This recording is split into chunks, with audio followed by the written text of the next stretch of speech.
On this episode of World of CONCACAF, we ain't paying any taxes. We're going to the Caymans.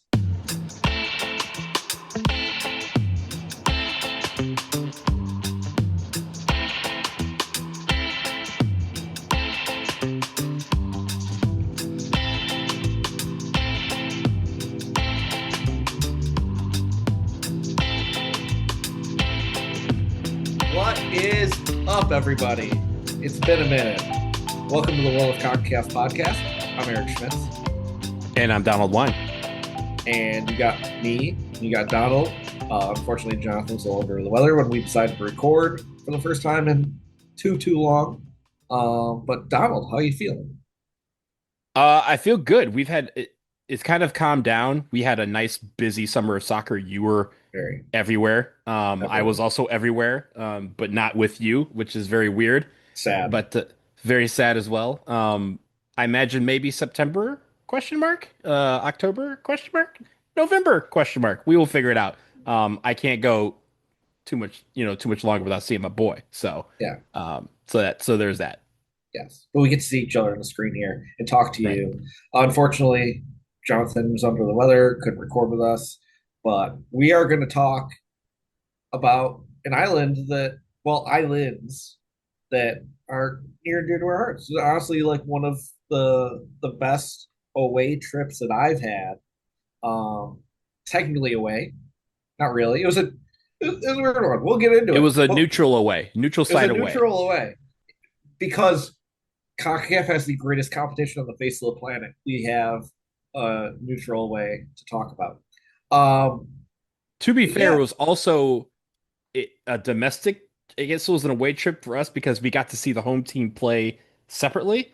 yeah, Um, so we had that. I've also been to Cayman's like probably 6 or 7 times before this epic trip that you and I took.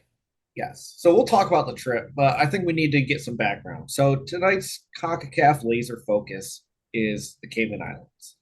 Donald, why don't you start and give us a little background of the Cayman Islands themselves?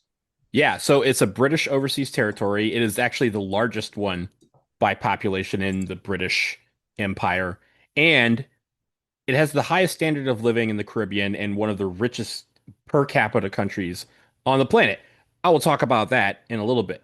But first, this is one of the most unique islands that we have in our ecosphere, in our region, in our hearts. Because unlike most of every portion of North America, Central America, and the Caribbean, this country or these islands were actually discovered by Christopher Columbus. There is no evidence of anybody who has inhabited the island prior to Christopher Columbus discovering it in 1503. That is amazing. So it's not actually stolen valor for him to say he discovered that. Like That he is actually correct. discovered that. There was Columbus nothing Day can apply to the Caymans. else. Very few places else can apply. But yes, it was not discovered until 1503. He originally named them Las Tortugas after the large number of turtles that were found in the waters around the island. Of course, naturally, Tortuga rum, my favorite in the Caribbean. We'll get Uh, to that. We'll get to we'll get that. to that for sure. But Las Tortugas, now you know where Tortuga rum comes from. It was then renamed to the Caymans after the Cayman, which is a word for crocodile that is commonly used now in Africa. But the Cayman Islands are where they are, what they are called today. Now, when Christopher Columbus discovered them, they didn't really settle immediately. It was not till later in the 1500s that people started arriving. And actually, the first person who was born on the island as a permanent resident was named Isaac Bodden. He was born in 1661. No, it is not the Truman Bodden that we will talk about in a little bit, but I'm sure there's some relation there. It was, again, a bunch of Europeans had settled there, but as part of the Treaty of Madrid in 1670, that is when England officially took control of the Cayman Islands and Jamaica. Had slavery in the island until 1833. It continued under British rule until 1962, when it then fell under the rule of the colony of Jamaica. I'm sorry, it was under the colony of Jamaica until 1962. In 1962, Jamaica went independent, and then it once again became an overseas territory of the British Empire. It always was, but it's now a self-governing authority. So after that point, they said, we need to figure out a way to make money. So they just started to do things to boost tourism as well as investment in the country. So they built two things: hotels and banks. They wanted to be known as one of the offshore finance capitals of the world, and that is what we think of when we think of the Cayman Islands today. Now, in 2004, Hurricane Ivan decimated the island. It damaged over 80% of the buildings on the island, and it prompted the Caymans and the British to kind of decide, what are we going to do about this? And so they decided to do a massive investment in reconstruction. Every building on the island was either rebuilt or reinforced. And they then built other things that would help with tourism, namely cruise terminals. They were able to build, reinforce their cruise terminal to allow bigger and better and more ships to come into the island all at once so that they could have as many tours of the island. Obviously, they enhanced their airport so that they could build more banks and encourage more rich people to fly to the island to invest their money there. Became a tax haven for a lot of wealthy people, not anyone on this podcast. But that is what the Cayman Islands are like today, and that is kind of the history of how we got to this point. Yeah, and I feel like what we know of the Cayman Islands is directed towards the finance part of it. Hmm. Like, I've found a good stat. Uh, the Cayman currency is the seventh strongest currency in the world. Like, obviously, a lot of these island nations that we talk about, um, that there are struggles economically. Cayman is like the complete exception to that here. And part of it is due to all these finance laws. I other fun the other fun stat I found was, I guess, back in 2016, U.S. President Barack Obama said that one building in Cayman Islands was home to over 12,000 companies. Hmm. Like, they were all Yeah. organized out of one building in the Cayman Islands. Like, that's people ain't working there. There's no one at the desk for these people. Well, it's like here, how many, there are more corporations registered in the state of Delaware than there are people who live there.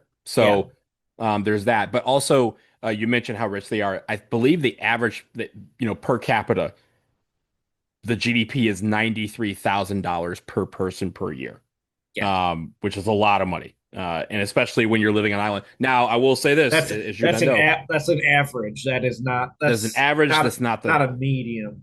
You That's know. correct. But having said that, because of that, there is a lot of expensive stuff on the island because there's a lot of people who come there who don't care about things like money, because they have a Yeah. lot of it that they are leaving there, so they are able to pay for such items. So it is an expensive island. Yes, for sure. Um, Having visited there, I didn't. So everyone there pretty much all speaks English. Like 90% of the people in Yes. Cayman Islands speak English. It's predominant language. It is, of all of the islands I've been to, by far like the most American feeling of all of them. And a lot of that has to do with the money. But you got your chain restaurants, as usual. Um, but tourism is the big thing there. 7 Mile Beach, just lined with luxury hotels, beautiful area. Like, I'm not going to talk down about it, but being like a high dollar, high priced area, it's a beautiful place. But Cayman is, built for the tourists. There's other things you can go to. Stingray City. Did you go on that Mhm. trip? You've I been to did. Stingray City? I know what. I have not been to Stingray City. I'm Okay. as an active participant. I've been Okay. over there as part of a tour, but I did not. I This You was dive before in. Steve Irwin. I knew. So yeah, but that's one of the main attractions there. Yeah. Um, and a lot of being an island, a lot of the tourism is revolving around the sea. You've got some shipwrecks you can go see, and every November they have Pirate Week. So it's a multi-week festival just built around pirates. They really lean into like the history of you know the, those days. Uh, Stumbling here. But I want to get back to the important thing that we touched on earlier, and that's Tortuga rum. Hmm. So Tortuga rum cakes. Since the 1980s, they've been in production and world renowned, you would say. Absolutely. I mean, Tortuga rum, like I said, is the best rum in my mind, my favorite rum. It's one of the few rums in the Caribbean that is not shipped, not exported to the United States. So you have to be in the Caribbean. You don't necessarily have to be in the Caymans to find it, but it's obviously much harder to find because you have to go to the Caribbean to find it. They don't ship it here. And that's part of the thing because they said, hey, most people who drink this stuff are usually, in their minds, rich enough to fly here and get it. So we don't have to ship it to them. I would imagine that someone rich enough would say, hey, look, I don't want to have to fly.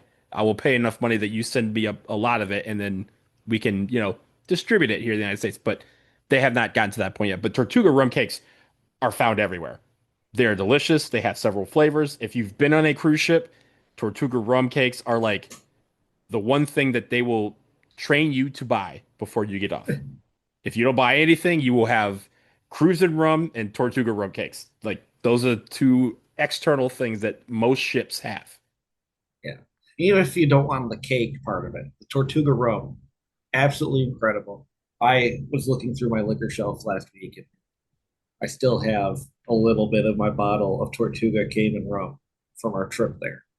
Uh, I don't know if I have the heart to finish it off, but Mine did not last long when I got back, and I brought back two bottles because I got the regular spiced one, mm, and then I believe I got a vanilla version because they have yeah. like some rooms they have a few different flavors, and so I believe I got a vanilla one, and then I think I bought.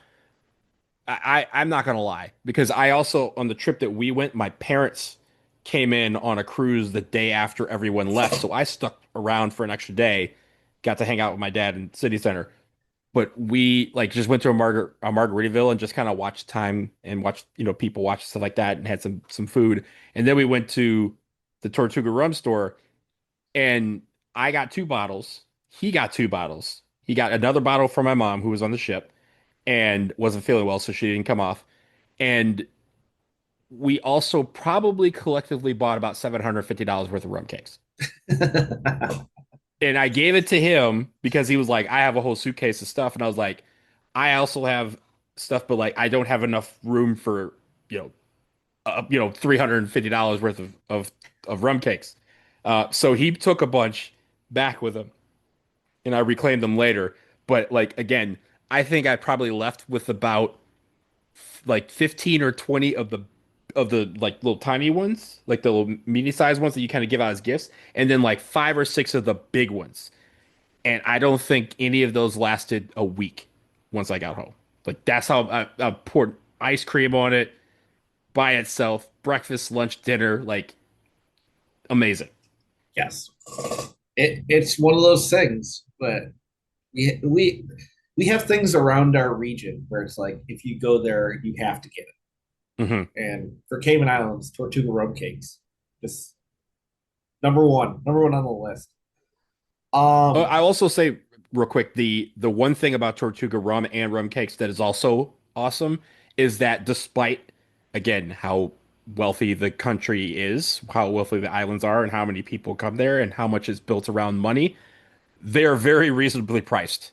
That's why they're so popular, despite the fact that they're very popular and that you can find the rum cakes everywhere. It's because they're at a normal price for a rum cake. Do you pay a little bit extra because they're a touristy item? Yeah, sure. But you're not getting gouged at all. And the rum is like under $20 for the traditional rum that they have. So it's very affordable, and that's why I think a lot of people covet it. it is the people's rum cake. Hmm. So let's talk. So both Donald and I got to experience really. This is, I think, what sealed for me the Nations League was going to be magic. Hmm. This was first edition Nations League. The U.S. gets drawn against Cuba and Canada in the group, and we got to go up to fucking Toronto in the fall. Miserable, like awful, just an awful experience. But we've got to play Cuba away, and I don't know if you've heard about Cuba, but there are some geopolitical things going on, and in the end, Cuba didn't necessarily have the facilities to put on this game. So like, all right, so Cuba Stadium doesn't have lights, so we have to play this game somewhere else. And they decided to put this game, USA Cuba Nations League, in the Cayman Islands. I had never been before. Now you had been previously, Hmm. correct? So we get to go down, flying, fly into the airport there. I mean, Cayman's not a large island overall, but we're staying And we were in on. Orlando before because we played the game against Canada, the home game against Canada. I didn't go to that one.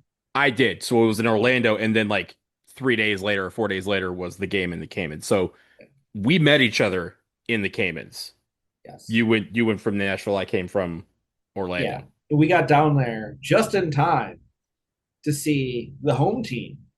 So, the League C action. Cayman Islands was actually hosting the U.S. Virgin Islands.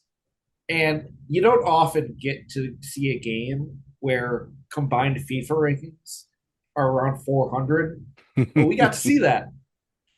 Um, and that game specifically, there was like a monsoon downpour at Truman Bodden. It was not the best game I've ever seen, but the vibes might have been the best I've ever seen because there aren't a lot of stadiums you get to go to where there's a fucking pool at the end of the field. There was the pool on the field during that game Yes, as true. well. And I believe if I remember correctly, the game was suspended or like at least not suspended, but like the referee held the ball Yeah. because they tried to throw it in, and the guy, I think it was a Cayman Islands player, turned to the ref and goes, "You can't see my shin guards because they're underwater." And he had the little tiny ones, like this. Let's not exaggerate. He had like the little like half ones, but yes, it basically came up mid shin, in the water. So then he put the ball on the ground, and the ref's like, "We'll try to kick it." So he runs up, or he tries to run up, and kicks it with all his might, and the ball moved maybe a quarter of an inch because it was just floating Yeah, it on the was water. floating. It was sitting And on the so the water. and so the ref picks up the ball and realizes that he did not have to touch ground to do so, and immediately whistled for the FIFA match official who came out, looked at said puddle, and said, "Yeah, sounds good to me. Play on." So they did. Nations League. Nations League. It was so great. It was also interesting because like obviously it was raining and they ended up getting a couple hundred fans there to see like the home national team. But when we got there, like for kickoff, there was maybe 50 people there. It was wild to Yeah, me. including the players warming up. There was not a lot of people there. And Donald and I are just sitting there like, what the hell is going on? And we turns out it was Nations League. So we got to spend a few days there. The U.S. played Cuba. Um, that game was never close. The U.S. ended up winning 4-0. We had a big crew of people. Um, it was funny. They tried to like have us sit in certain seats, but then we all went up to like the rail. Then they were just like, whatever, you're fine. But Truman Bottom was pretty full for that one. Obviously, a lot of tourists, a lot of you know immigrants there that from the U.S. that were there for the game. But for me, it was just like the vibes of Cayman that I remember the most. A lot of us were staying in the same area around 7 Mile Beach. Um, we found some great restaurants. There's a bar that's now closed, a sports bar that was opened by a Canadian, but it's like a whole patio area. It closed last year.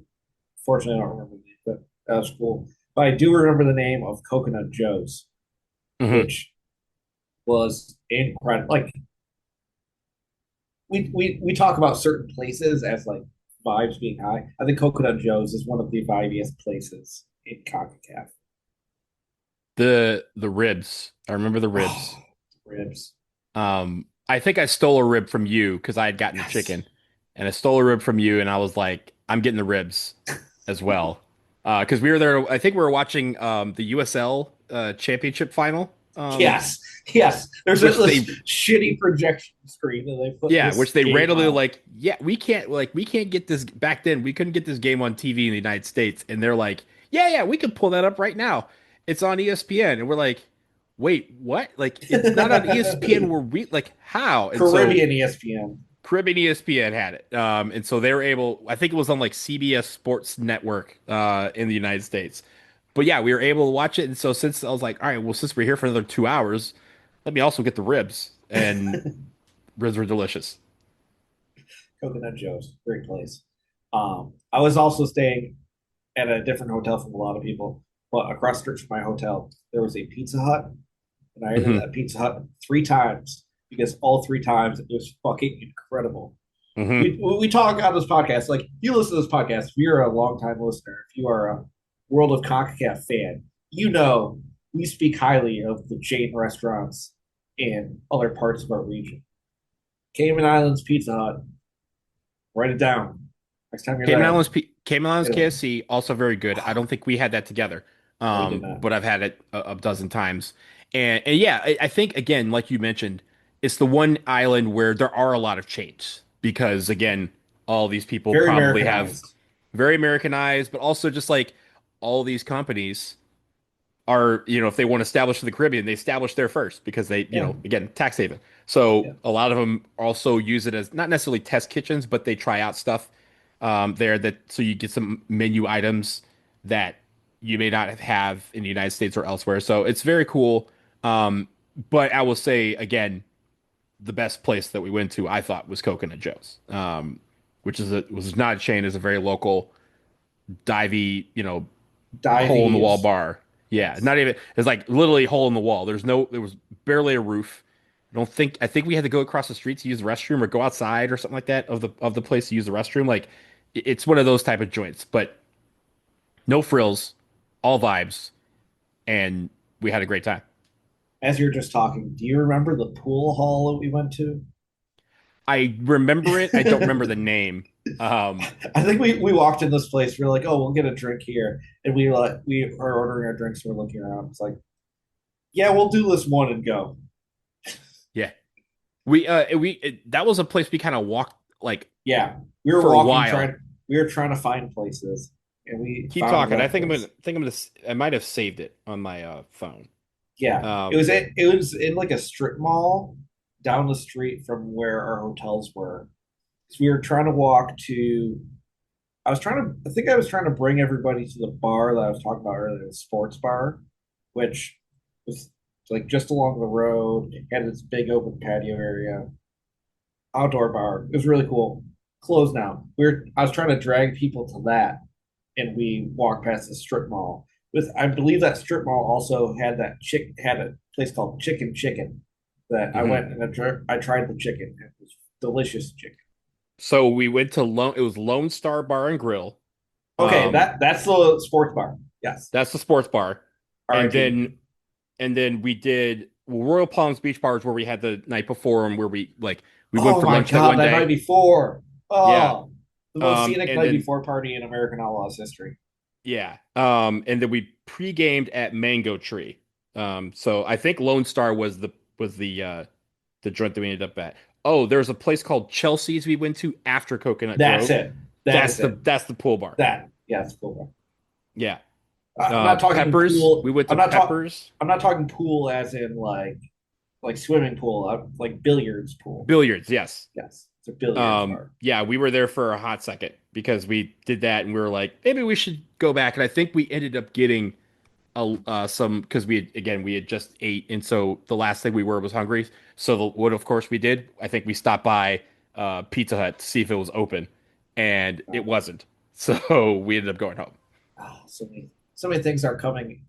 Yeah, the night before party was the best. Like we're all just sitting on the patio having lunch and trying to figure out. It's like, all right, where we're going to have the night before party, and you just ask like the staff that it's like, hey, could we have a party here later? Do you have any like private areas? They're like, oh yeah, you can have like the upstairs like banquet room, and it's like, okay, so we literally just showed up that night, went, took over this space. It had this amazing view of the sunset over the ocean. And they gave us open bar for like an hour. Um, Oh, Upstairs because downstairs they were having a party and they just said, "Yeah, just kind of blend in." I was like, well, see, we're not gonna blend in. We're gonna be dressed as Americans." And they're like, "Oh, yeah, that's fine. Like it's cool. Like we're having a party." So we had our own music upstairs. They had a whole musical party downstairs. After the open bar closed upstairs, we had to kind of come downstairs to get drinks. At least like buckets. the We were yeah. So getting buckets. we're just getting massive amounts. We're like, "Do you have any buckets of anything?" They're like, "Oh yeah, we got buckets of A, B, and C," and we're like, "Great, we'll take 10 of them to start." And they're like, "I'm sorry, what?" They're like, "Yeah, we're upstairs." Like, "Oh no, no, we'll bring it up." It's like, "No, please, we insist. We can come down and grab it. We don't need to put you out any more than we already did."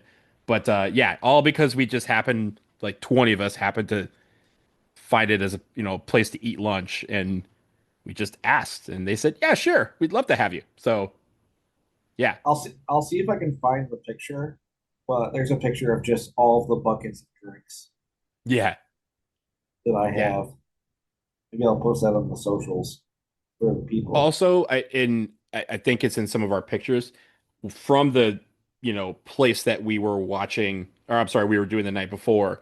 It was obviously right over the beach. Yep, that's it. It was right over the beach, and we could see the sunset, and it's one of the more beautiful sunsets I've ever seen. But with the backdrop of, again, like 50 Americans having a ton of fun. Yep, he's showing it. This is an audio podcast, so they can't see what I see. Um, but They he is can't hear showing me. the I'm on sunset, radio. the beautiful sunset that they had, and again, we were just like, man, we really like people really, really messed up by not coming to the Cayman Islands for this trip because it was a lot. It was a ton of fun. Who misses Nations League? I don't know. I missed it. I want it back. Bring it back. Can't wait. Can't wait for that. All right. Well, we should talk about the soccer. We touched on the fact that we've seen the Cayman Islands men's national team play, but we should talk about like the general soccer. Donald, tell me about what the game is like in Cayman Islands. Yeah. So, well, first of all, it's the Cayman Islands Football Association. It was founded in 1966. It has been a CONCACAF member since 1988 and a FIFA member since 1992. And as we mentioned, the national stadium is the Truman Bodden Sports Complex, including the pool. The fact that they didn't let us use the pool to watch the game um, is something that will haunt me forever, and we'll have Oh, to talk duh. about it next time. Um, so, obviously, they have a couple of leagues. They have one main league, and it's the Cayman Islands League. It's the men's league, but it's divided into two divisions: the Premier League and Division One. They also have the FA Cup and the Digicel Cup. The one thing about the Caymans that you need to know about their federation is that they've had seven presidents, none more notable than Jeffrey Webb, who was the CIFA president from 1991 to 2015. He was also president of CONCACAF and FIFA vice president from 2012 until he was arrested in 2015 on the corruption charges stemming from the Chuck Blazer uh, informant case. He pled guilty to racketeering, wire fraud, and money laundering charges. Also agreed to pay more than $6.7 million in restitution and was suspended at that point from soccer. So then he lost his seat at FIFA and also lost the presidency and has not been back in soccer since. Yeah. Sounds like a real jerk. Well, he got caught up with another dude who sucks. Same as Jack Warner. Yeah. I've heard things about it. Jack Warner sucks. All right. So let's talk national teams. We'll start talking about the women's national team. Cayman Islands women's national team, like they've got a pretty robust program. Just reading about how their U14 team was having camp over in the Dominican Republic, getting ready for upcoming tournaments. The women's national team continues to. I mean, when you're at an island of that size, with not a lot of sports infrastructure, obviously you're not going to be at the top level of CONCACAF, but Cayman is actually developing some talent. Coach Michael Johnson's got the team. They were actually having some friendlies this month, getting ready for qualifying coming up. But the big story for the women's national team is Molly Kehoe. Molly Kehoe, a Cayman uh, semi-professional footballer. She was with Cardiff City's women's team in England, and she's now just signed with West Bromwich Albion's women's team. So great to see a CONCACAF talent getting, great opportunities overseas. We'll be tracking that uh, going forward. But yeah, it seems like Cayman is really putting a lot of time and effort into the youth teams, which in the end will help develop some talent, make them more competitive down the line. Donald, you want to touch on the men's team? Yeah, so the men's side, the men's national team is 197th in the FIFA rankings. Their highest ranking at one point was 127. Their lowest has been 206, which is around the time Eric and I saw them at Truman Bodden Sports Complex. In fact, it was actually that time. They were 206 in the world at that time. Their first international match was in 1985, and they have not qualified for a World Cup or a Gold Cup. In the Nations League, they have been in League C for the entirety, and the only thing they have to show in terms of, finishes is a fourth place finish in the Caribbean Cup in 1995, where they qualified as co-hosts alongside Jamaica.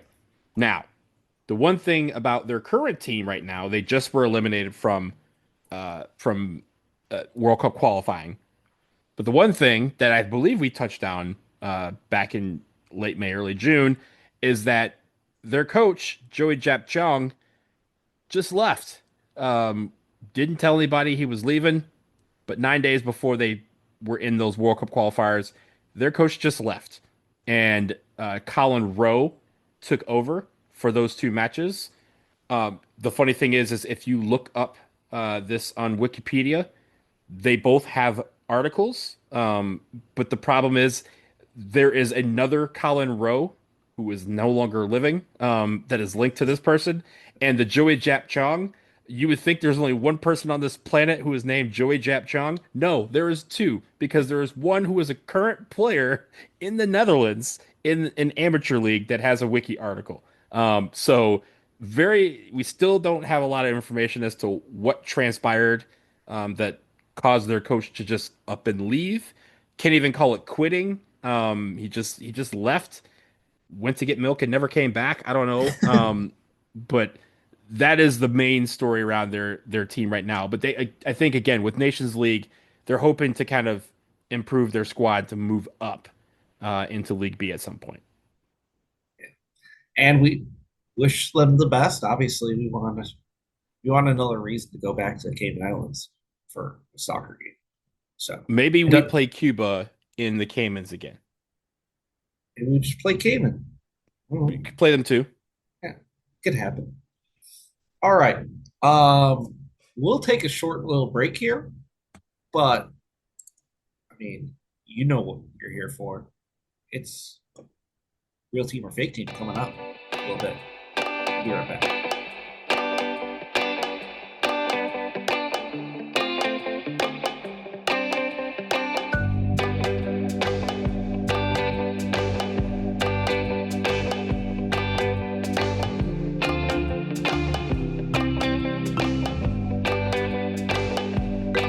All right, welcome back. It's time. Real team or fake team? Trademark World of CONCACAF podcast. So you probably know the rules. If you don't, here's what it is. Donald's got 16 names for me. I have to guess whether they're real teams or fake teams. Because let's be honest, CONCACAF, they all sound made up to begin with. So there's gonna be some ridiculous shit in here, probably. Um, Donald, I assume that you did your homework, and I'm gonna struggle with this. So I just hit me with your best shot, bud. Okay, so here we go. Um, and I'm not gonna mute. I'm sorry, I'm not gonna blank my screen because I I respect that. want you to see my I face. respect that, Donald. So my first team for you is Tortugas FC. Fake. Are you sure? Yeah. It is fake. It is a fake team. Your second team, If it was Tortuga FC, as if it was like sponsored, I you might have got me. But Tortugas, just Turtles FC, no, okay. Your, 1 for 1. your second team is Future FC. Future SC.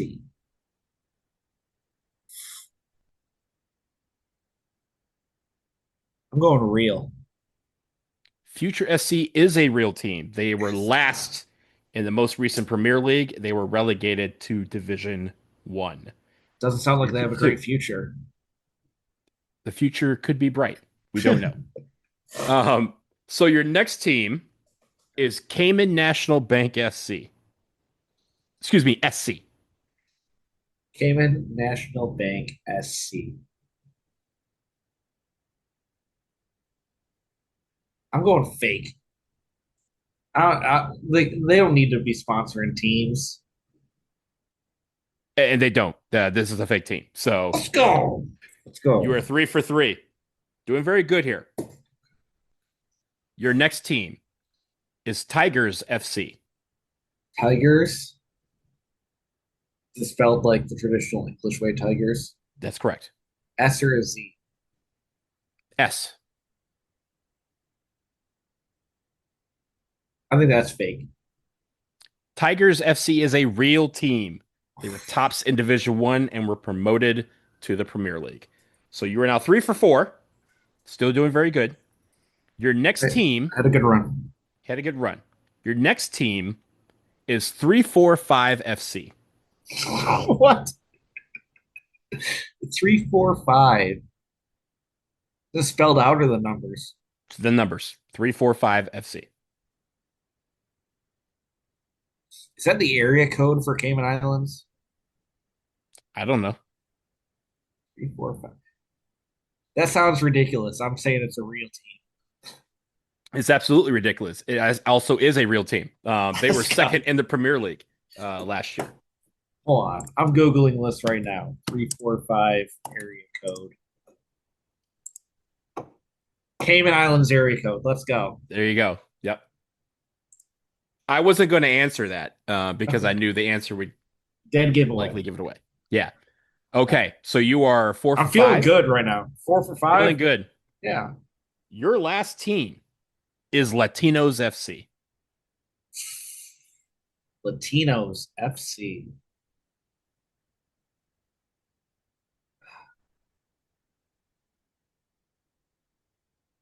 I think that it sounds so basic and like uninspired that it has to be real. You're saying it's real? It's real. It is real. They are in Yeah. Division One, and have been involved in the cups. So yeah, you went 5 for 6, which I think is your best effort here on this No, show. I'm just thinking about Tortuga, Rome, and Pizza Hut. It just gets me in the right mindset. Yeah, I will say, you mentioned a lot of names that are very uninspiring. I just want to list Oh the yeah, cutting room floor. Let's hear it. cutting room floor names here. These are real. All of these are real now. You have Academy SC, you have Bodden Town FC, FC. There's some SC, there's some with an S and some with an F.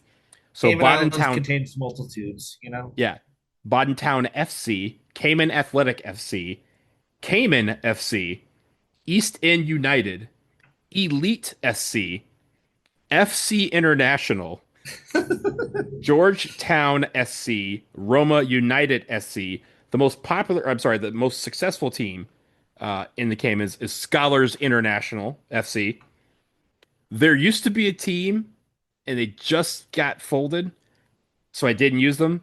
But this would have absolutely tripped you up. This team, shit you not, is Western Union FC. And then you have teams like Alliance FC, Sunset FC, Cayman Brock FC, Northside FC, and Prospect Academy FC. So a lot of basic Sunset. names.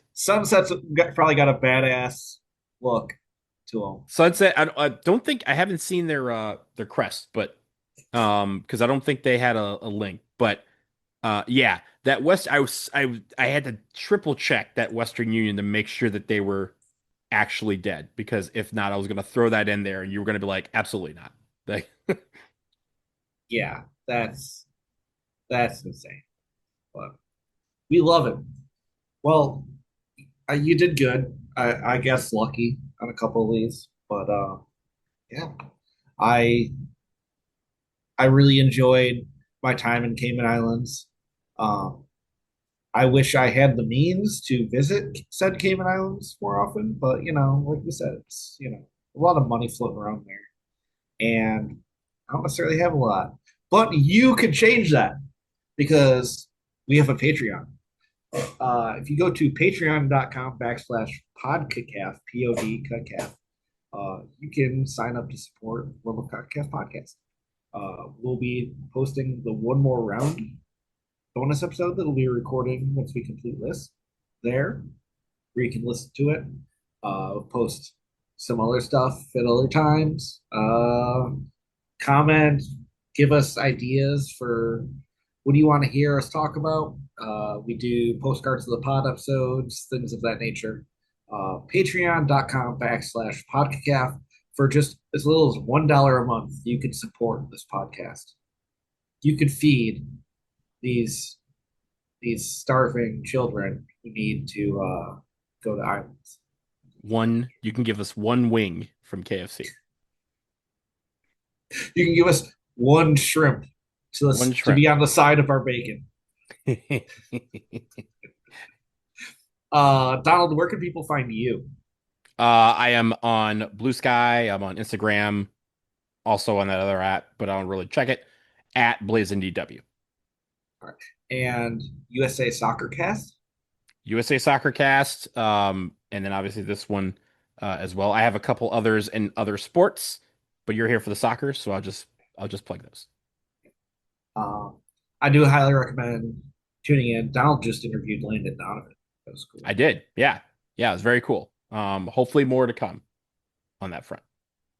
And more to come here at the World of CONCACAF. Follow us at PodCACAF, POD on all of your social medias. Again, patreon.com/podcacaf. Make sure you like, rate, review, subscribe on whatever podcast app you're listening to this on. The ratings help, the reviews help. Tell us what you want to hear. Tell us what you love about us. Tell us how much you also hate Canada. Whatever you want to do. But we sincerely appreciate you listening. Sincerely appreciate you sticking with us. This is episode 31 out of 41 for our laser focuses. So we're getting into the home stretch. Really appreciate you guys following us along on the journey around the world that is CONCACAF. We'll see you next time. And we'll see you at One More Round.